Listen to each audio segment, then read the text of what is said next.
Assalamualaikum warahmatullahi wabarakatuh. Halo para penjelajah misteri di seluruh Nusantara. Selamat datang kembali di Cerita Komandan. Pernahkah kalian mendengar bisikan angin yang berhembus dari jantung Kalimantan?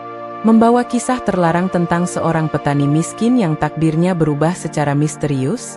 Bayangkan, di tengah hutan belantara yang lebat, sebuah kekuatan kuno memilihnya, bukan karena kekayaan atau ketampanan, melainkan karena sesuatu yang jauh lebih dalam. Kita akan menyelami labirin rahasia yang tersembunyi di balik tabir mistis hutan Kalimantan. Mengungkap mengapa seorang petani miskin terpilih menjadi suami dari Ratu Ular yang legendaris. Bersiaplah untuk merinding dan tercengang karena kisah ini akan membawa kalian ke dimensi yang tak pernah kalian bayangkan sebelumnya. Jangan lupa untuk menekan tombol subscribe dan nyalakan lonceng notifikasi agar tidak ketinggalan update terbaru dari kami. Desa Sungai Hitam menggantung di tepi hutan Kalimantan yang legendaris. Di sanalah, di sebuah gubuk reot yang nyaris menyatu dengan tanah, tinggallah Jaya. Seorang petani miskin, tulang punggungnya membungkuk karena kerasnya hidup, namun matanya masih menyimpan bara semangat yang tak padam. Mentari pagi menyelinap di antara celah dinding bambu, membangunkan Jaya dari tidurnya yang singkat. Mimpi tentang panen berlimpah dan senyum bahagia ibunya, seketika buyar digantikan realita pahit. Ia bangkit, tubuhnya terasa linu. Dulu, sebelum hutan Kalimantan mulai menunjukkan keanehannya, kehidupan di desa ini cukup tenteram. Sekarang, setiap langkah di hutan terasa berat, seolah ada mata yang mengawasi. Jaya menghela napas panjang. Ia harus ke ladang. Padi yang ditanamnya adalah satu-satunya harapan untuk bertahan hidup. Di ladang, ia mencangkul tanah dengan sekuat tenaga. Terik matahari membakar kulitnya, namun ia tak peduli. Ia terus bekerja, membayangkan wajah ibunya yang renta. "Jaya, hati-hati di hutan," pesan ibunya selalu terngiang di telinganya. Hutan itu menyimpan rahasia yang dalam. Jangan pernah melanggar pantangannya. Pantangan? Jaya sendiri tak tahu pasti apa pantangan yang dimaksud ibunya. Yang ia tahu, beberapa waktu belakangan, banyak kejadian aneh menimpa warga desa. Hewan-hewan hutan bertingkah aneh, suara-suara misterius terdengar di malam hari, dan yang paling menakutkan, beberapa orang hilang tanpa jejak. Saat senja mulai merayap, Jaya menghentikan pekerjaannya. Ia merenggangkan otot-ototnya yang tegang. Hari ini, ia hanya berhasil mencangkul sebagian kecil ladangnya. Ia harus bekerja lebih keras esok hari. Di perjalanan pulang, ia melewati sebuah pohon beringin tua yang menjulang tinggi.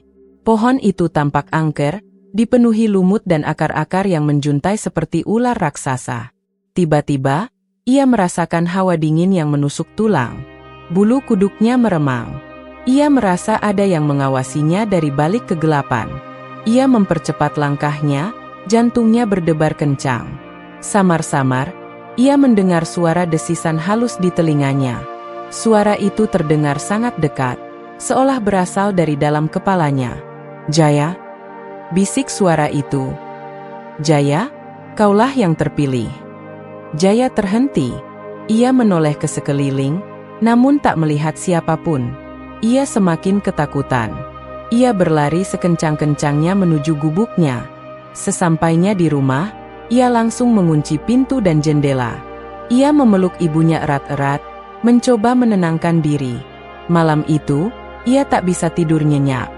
Suara desisan itu terus menghantuinya. Ia tahu, ada sesuatu yang buruk akan terjadi.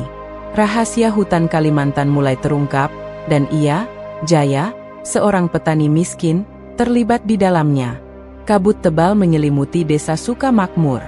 Jaya, usai memanen padi, meregangkan ototnya yang lelah. Malam itu, suasana terasa aneh. Anjing-anjing peliharaan menggonggong resah ke arah hutan, seolah melihat sesuatu yang tak kasat mata. Beberapa hari belakangan, kejadian aneh mulai menghantui desa. Ayam dan kambing milik warga menghilang tanpa jejak. Jejak kaki berukuran besar, bukan milik beruang atau harimau, ditemukan di dekat kandang yang kosong. Desas-desus mulai beredar. Ada yang bilang, hutan itu lapar. Malam semakin larut. "Jaya, Meski lelah, sulit memejamkan mata. Ia mendengar suara gemerisik dedaunan dari arah hutan, semakin lama semakin mendekat. Jantungnya berdebar kencang. Ia meraih parang yang selalu diletakkan di bawah tempat tidurnya. Tiba-tiba, terdengar ketukan pelan di pintu rumahnya. "Siapa itu?" tanya Jaya dengan suara bergetar. "Ini aku, Kardi," jawab suara serak dari luar.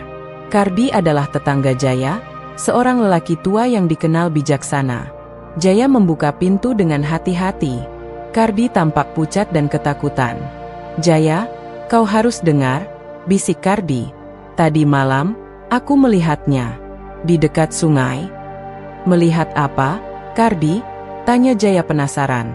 "Sosok perempuan, cantik sekali, tapi matanya seperti ular. Dan di sekelilingnya, ular-ular besar melata seolah menjaganya." Kardi gemetar ketakutan. Jaya terdiam. Cerita Kardi semakin menambah kecemasannya. Ia teringat cerita-cerita lama tentang Ratu Ular, penguasa hutan Kalimantan yang konon memilih seorang manusia untuk menjadi suaminya. Apakah mungkin legenda itu benar-benar terjadi? Keesokan harinya, Jaya memutuskan untuk mencari tahu kebenaran di balik kejadian-kejadian aneh ini. Ia mempersiapkan diri dengan bekal seadanya dan berpamitan kepada ibunya. "Hati-hati, Jaya," pesan ibunya dengan wajah khawatir. "Jangan terlalu dalam masuk ke hutan. Ingatlah, hutan itu menyimpan banyak misteri dan bahaya." Jaya mengangguk dan melangkah masuk ke dalam hutan. Suasana di dalam hutan terasa mencekam. Pohon-pohon menjulang tinggi, menghalangi sinar matahari. Suara burung dan serangga seolah menghilang, digantikan oleh keheningan yang memekakkan telinga. Semakin dalam Jaya masuk, semakin kuat pula aroma mistis yang menyengat hidungnya. Ia merasa seperti sedang diawasi oleh sesuatu yang tak terlihat. Tiba-tiba, ia melihat sesuatu yang berkilauan di antara semak-semak. Ia mendekat dan menemukan sebuah sisik ular berukuran sangat besar. Sisik itu berwarna hijau keemasan dan tampak berkilau di bawah remang-remang cahaya hutan. Jaya merinding. Ia yakin, sisik itu bukan milik ular biasa. Ia semakin yakin, Ratu Ular memang benar-benar ada, dan ia sedang mencari mangsa. Mentari senja meredup, menyisakan bias jingga yang menembus rimbunnya hutan Kalimantan. Jaya, dengan peluh membasahi kening, terus menyusuri jalan setapak yang jarang dilalui. Hilangnya kambingnya, satu-satunya harta berharga, membawanya semakin dalam ke jantung hutan yang menyimpan misteri. Ia menggenggam erat parang di tangannya, jantungnya berdebar tak karuan. Suara-suara aneh, desisan angin yang menyerupai bisikan, membuatnya merinding. Tiba-tiba, kakinya tersandung sesuatu yang keras. Ia terjatuh, mencium aroma tanah basah dan dedaunan lapuk. Dengan gemetar, Jaya bangkit dan membersihkan lumpur dari pandangannya. Di hadapannya, tergeletak sebuah batu besar yang tertutup lumut tebal. Rasa penasaran mengalahkan rasa takutnya. Jaya membersihkan lumut dengan parangnya. Semakin bersih, semakin jelas ukiran aneh terpahat di batu itu. Bukan sekadar ukiran biasa, melainkan simbol-simbol kuno yang seolah memancarkan aura magis. Tanpa sadar, jari-jarinya menyentuh salah satu simbol. Seketika, tanah di bawah kakinya bergetar. Cahaya kebiruan memancar dari celah-celah batu, menerangi hutan dengan kilau yang mengerikan sekaligus mempesona. Jaya terpaku, tak mampu berkata apapun. Di hadapannya, batu besar itu perlahan membuka, memperlihatkan sebuah lorong gelap yang tersembunyi di baliknya. Angin dingin berhembus dari dalam lorong, membawa serta bau dupa dan sesuatu yang tidak bisa dijelaskan dengan kata-kata. Bau kematian dan kehidupan bercampur menjadi satu. Jaya, dengan ragu, melangkah masuk. Lorong itu semakin lama semakin gelap. Ia merogoh saku celananya dan menyalakan obor. Cahaya obor menari-nari di dinding lorong, memperlihatkan ukiran-ukiran yang semakin rumit dan menyeramkan. Di salah satu dinding, ia melihat ukiran sosok ular raksasa dengan mahkota di kepalanya. Ular itu menatapnya dengan mata yang seolah hidup. Bulu kuduk Jaya berdiri. Ia merasa seperti diawasi oleh sesuatu yang tak terlihat. Di ujung lorong, ia melihat cahaya. Ia mempercepat langkahnya. Ketika tiba di ujung lorong, ia terkejut. Ia berada di sebuah ruangan besar yang diterangi oleh cahaya bulan yang masuk melalui lubang di atap. Di tengah ruangan, terdapat sebuah altar batu dengan sebuah artefak di atasnya. Artefak itu berbentuk seperti kunci yang terbuat dari tulang dan logam. Kunci itu memancarkan aura yang sangat kuat. Jaya mendekati altar dengan hati-hati. Ia mengulurkan tangannya untuk mengambil kunci itu. Saat jari-jarinya menyentuh kunci, ia merasakan sengatan listrik yang menjalar ke seluruh tubuhnya. Sebuah suara bergema di dalam kepalanya. Kunci ini adalah gerbang. Gerbang menuju dunia lain. Gerbang yang akan mengubah hidupmu selamanya. Jaya terhuyung mundur. Ia menjatuhkan kunci itu. Kunci itu bergemerincing di atas altar batu. Jaya menatap kunci itu dengan ketakutan dan kebingungan. Apa yang harus ia lakukan? Apakah ia harus mengambil kunci itu dan membuka gerbang itu? Atau ia harus lari sejauh mungkin dan melupakan semua ini? Malam itu, sunyi mencekam. Jaya, terlelap di gubuk reotnya, terusik oleh suara gemerisik aneh. Angin menderu lebih kencang dari biasanya, menggoyangkan dinding bambu hingga berderit ngeri. Tiba-tiba, pintu terbuka dengan sendirinya, menampilkan siluet tinggi menjulang. Mata Jaya membulat, jantungnya berdegup kencang. Sosok itu bukan manusia. Kulitnya bersisik kehijauan, matanya menyala merah, dan lidahnya menjulur panjang, membelah di ujungnya. Makhluk itu bukan sendiri. Puluhan lainnya, dengan wujud serupa, menggerombol di belakangnya, memenuhi halaman gubuk. Jaya berusaha berteriak, namun suaranya tercekat di tenggorokan. Mereka bergerak cepat, mencengkeram tubuh Jaya dengan cakar-cakar tajam. Jaya meronta, berjuang melepaskan diri, namun tenaganya tak sebanding dengan kekuatan makhluk-makhluk itu. Dalam sekejap, ia diseret keluar dari gubuk, menuju kegelapan hutan. Pepohonan berdansa liar di sekelilingnya, seolah menyambut kedatangan Jaya. Makhluk-makhluk itu membawanya semakin dalam, melewati semak belukar berduri dan akar-akar pohon raksasa. Jaya bisa merasakan hawa dingin menusuk tulang, aroma tanah basah dan lumut memenuhi hidungnya. Mereka tiba di sebuah gua tersembunyi, tertutup air terjun yang deras. Makhluk-makhluk itu berhenti, memberikan isyarat agar Jaya masuk. Dengan tubuh gemetar, Jaya melangkah melewati air terjun, memasuki gua yang gelap dan lembab. Di dalam, terbentang lorong panjang yang berkelok-kelok. Di ujung lorong, tampak cahaya redup yang semakin lama semakin terang. Makhluk-makhluk itu terus menyeret Jaya, hingga akhirnya mereka tiba di sebuah ruangan besar. Di tengah ruangan, terdapat singgasana megah yang terbuat dari batu giok. Di atas singgasana, duduk seorang wanita cantik jelita. Kulitnya seputih susu, rambutnya hitam legam menjuntai hingga ke pinggang, dan matanya memancarkan aura misterius. Wanita itu mengenakan mahkota emas berbentuk ular kobra, dan tubuhnya dibalut gaun sutra berwarna hijau zamrud. Jaya terpana. Ia tak pernah melihat wanita secantik ini sebelumnya. Namun, ada sesuatu yang aneh pada wanita itu. Tatapannya dingin dan menusuk, senyumnya sinis dan meremehkan. "Selamat datang, Jaya," ucap wanita itu dengan suara merdu yang menghipnotis. "Aku adalah Ratu Ular, penguasa kerajaan ini." Jaya terkejut. Ratu Ular? Jadi, legenda yang selama ini didengarnya ternyata benar adanya? Kenapa aku dibawa ke sini?" tanya Jaya dengan gugup. Ratu Ular tersenyum sinis. "Karena kau telah menemukan artefak kuno itu. Artefak yang membuktikan bahwa kau adalah orang yang terpilih." "Terpilih untuk apa?" tanya Jaya semakin bingung. "Terpilih untuk menjadi suamiku," jawab Ratu Ular dengan nada datar. Jaya terkejut bukan main. "Suami? Iya, seorang petani miskin, akan menjadi suami Ratu Ular? Ini pasti mimpi buruk." Aku tidak mengerti," kata Jaya terbata-bata. "Kau akan mengerti seiring berjalannya waktu," kata Ratu Ular sambil bangkit dari singgasananya. Ia berjalan mendekati Jaya, menatapnya dengan tatapan yang sulit diartikan. "Sekarang, istirahatlah. Kau pasti lelah." Ratu Ular memberikan isyarat kepada para pengawalnya. Mereka membawa Jaya ke sebuah kamar mewah yang terbuat dari batu permata. Jaya merasa seperti berada di dunia lain. Dunia yang jauh dari kehidupannya yang sederhana di desa. Ia duduk di tempat tidur, mencoba mencerna semua yang telah terjadi. Ratu Ular, kerajaan tersembunyi, artefak kuno, dan pernikahan.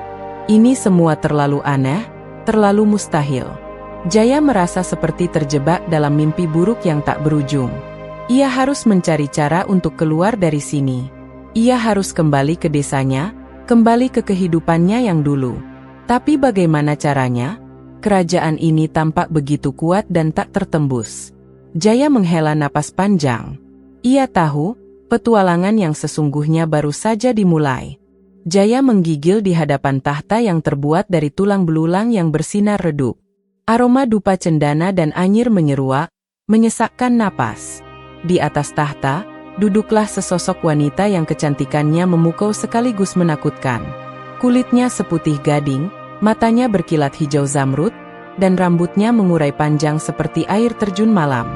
Di kepalanya bertengger mahkota emas berhiaskan permata yang memancarkan cahaya dingin. Inilah Ratu Ular, penguasa kerajaan gaib ini. Selamat datang, Jaya. Suara Ratu Ular mengalir lembut, namun mengandung kekuatan yang tak terukur. Aku telah menunggumu. Jaya berusaha menguasai ketakutannya. Siapa Anda? Mengapa saya ada di sini? Ratu Ular tersenyum tipis, bibirnya semerah darah. Aku adalah penguasa kerajaan ini, dan kau, Jaya, telah terpilih menjadi suamiku. Jaya tersentak. Suami? Tapi saya hanya seorang petani biasa. Mengapa saya? Ratu Ular bangkit dari tahtanya, anggun bagai ular yang meluncur. Dia mendekati Jaya, menatapnya intens. Kaulah yang memiliki hati yang murni, Jaya. Di dunia ini, keserakahan dan kebusukan merajalela. Hanyalah kau yang masih memiliki kebaikan dalam dirimu. Dia mengangkat tangan, menyentuh pipi Jaya dengan jari-jarinya yang dingin. Artefak yang kau temukan, itu adalah ujian. Banyak yang menginginkannya untuk kekuatan dan kekayaan. Hanya kau yang mengembalikannya tanpa pamrih. Itu membuktikan kemurnian hatimu. Tapi saya tidak mengerti. Jaya tergagap. Mengapa Anda membutuhkan saya? Anda seorang ratu. Ratu Ular menghela napas. Kerajaan ini membutuhkan keseimbangan, Jaya. Kekuatan gaibku sangat besar, namun aku membutuhkan penyeimbang dari dunia manusia. Hatimu, kebaikanmu, itulah yang akan menjaga kerajaan ini dari kehancuran. Dia berbalik, menatap ke arah hutan yang membentang di luar istana. Dunia manusia dan dunia gaib semakin terhubung. Kekuatan jahat mengintai, mencoba menghancurkan kedua dunia. Aku membutuhkanmu untuk membantuku melawannya. Saya? Jaya menunjuk dirinya sendiri, ragu. Saya tidak punya kekuatan apapun. Ratu Ular kembali menatap Jaya, senyum misterius tersungging di bibirnya. Kau salah, Jaya. Kau memiliki kekuatan yang lebih besar dari yang kau sadari. Kekuatan cinta, kebaikan, dan keberanian. Itulah yang akan menjadi senjatamu. Tapi bagaimana caranya? Tanya Jaya, kebingungan. Ratu Ular mendekat lagi, berbisik di telinga Jaya. Aku akan membimbingmu, Jaya. Aku akan memberikanmu kekuatan. Bersama, kita akan melindungi kerajaan ini dan dunia manusia. Namun, di balik kata-kata manisnya, Jaya merasakan sesuatu yang ganjil. Ada aura misterius yang menyelimuti Ratu Ular, aura yang seakan menyembunyikan rahasia yang lebih dalam. Apakah Ratu Ular benar-benar tulus? Ataukah Jaya hanya pion dalam rencana yang lebih besar? Rasa takut dan curiga mulai menggerogoti hatinya. Masa depannya, dan mungkin juga masa depan kedua dunia, kini berada di tangannya. Jaya terhuyung, menatap Ratu Ular yang anggun. Ujian? Bisiknya, suaranya bergetar. Ratu mengangguk, matanya berkilat misterius. Untuk membuktikan bahwa hatimu murni, keberanianmu tak tergoyahkan, dan kesetiaanmu abadi. Jaya menelan ludah. Hutan gaib seakan menahan napas, Menunggu. Ujian pertama, hutan ilusi. Jaya memasuki labirin pepohonan bercahaya, bayangan menari mempermainkan akal sehatnya. Suara-suara bisikan menggoda, menjanjikan kekayaan dan kekuasaan jika ia berkhianat pada ratu. Jaya menggenggam erat jimat pemberian ratu, menepis godaan itu. Ia berpegang pada cintanya yang tulus, menembus ilusi dengan tekad membara. Ujian kedua, lembah naga api. Panas membakar menyesakkan, bebatuan pijar menyala di sekelilingnya. Seekor naga raksasa dengan sisik berkilauan menghadangnya, amarah terpancar dari matanya. Jaya tahu, ia tak mungkin mengalahkan naga itu dengan kekuatan fisik. Ia teringat pesan ratu, gunakan akalmu, bukan ototmu. Jaya melihat celah di antara bebatuan, tempat aliran air mengalir. Dengan berani, ia melompat dan memecahkan bendungan alami itu, menyiram naga dengan air dingin yang membuatnya mengamuk. Naga itu lumpuh sejenak, memberi Jaya kesempatan untuk melarikan diri. Ujian ketiga, jembatan jiwa.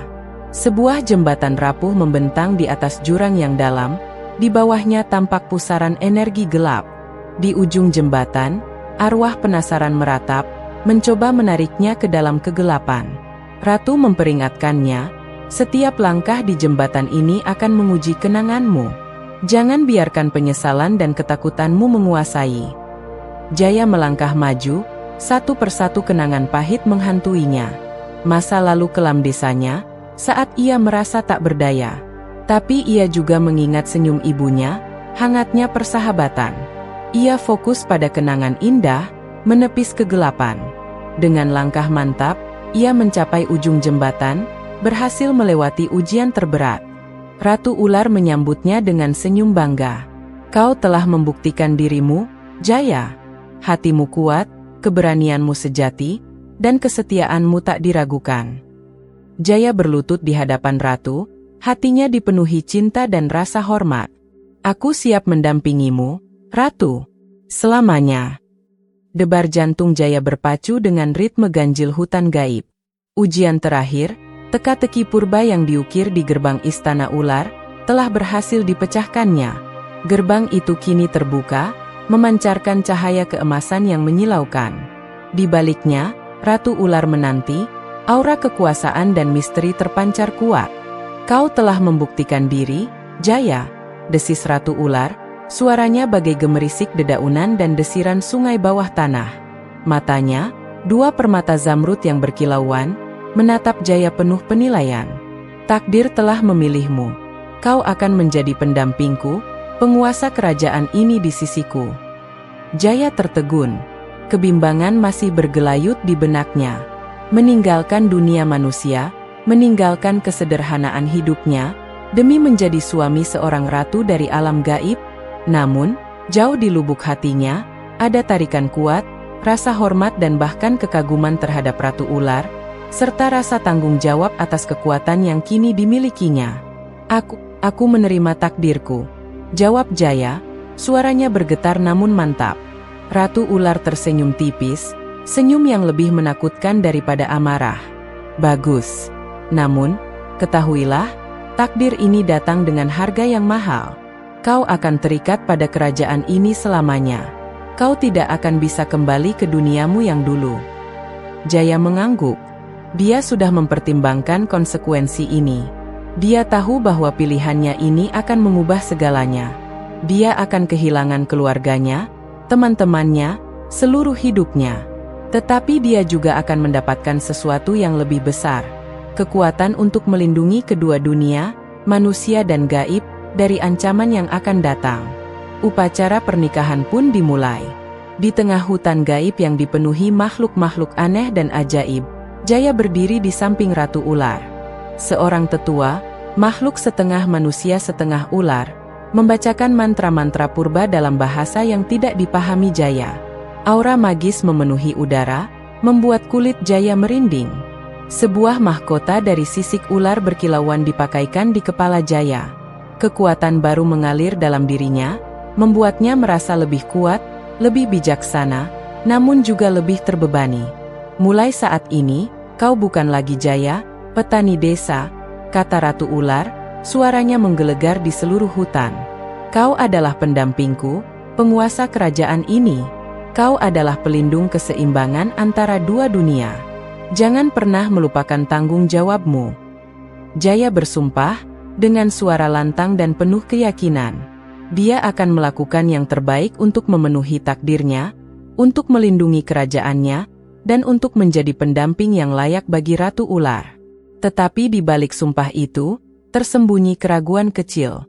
Bisakah dia benar-benar memenuhi harapan Ratu Ular? Bisakah dia benar-benar mengendalikan kekuatan baru yang dimilikinya? Dan bisakah dia benar-benar melupakan masa lalunya? Malam itu, di kamar pengantin yang terbuat dari akar pohon raksasa dan dihiasi dengan permata-permata berkilauan, Jaya duduk termenung. Ratu Ular mendekatinya, sentuhannya dingin namun menenangkan. "Jangan takut, Jaya," kata Ratu Ular, seolah membaca pikirannya. "Aku akan membantumu. Bersama, kita akan menghadapi segala tantangan." Jaya menatap mata Ratu Ular, mencari keyakinan dan kekuatan. Dia tahu bahwa perjalanannya baru saja dimulai. Perjalanan yang penuh dengan bahaya, misteri, dan tanggung jawab besar. Tetapi dia juga tahu bahwa dia tidak sendiri. Dia memiliki Ratu Ular di sisinya, seorang wanita yang kuat, bijaksana, dan misterius, yang telah memilihnya untuk menjadi pendampingnya. Dan bersama, mereka akan mengubah takdir hutan Kalimantan selamanya. Itulah tadi kisah misterius yang berhasil kita gali dari kedalaman hutan Kalimantan. Bagaimana pendapat kalian tentang takdir petani miskin dan Ratu Ular ini? Apakah kalian percaya dengan kekuatan mistis yang ada di sekitar kita? Tuliskan komentar kalian di bawah ini. Jangan lupa juga untuk like video ini, share ke teman-teman kalian, dan terus saksikan video-video menarik lainnya hanya di Cerita Komandan. Sampai jumpa di petualangan berikutnya.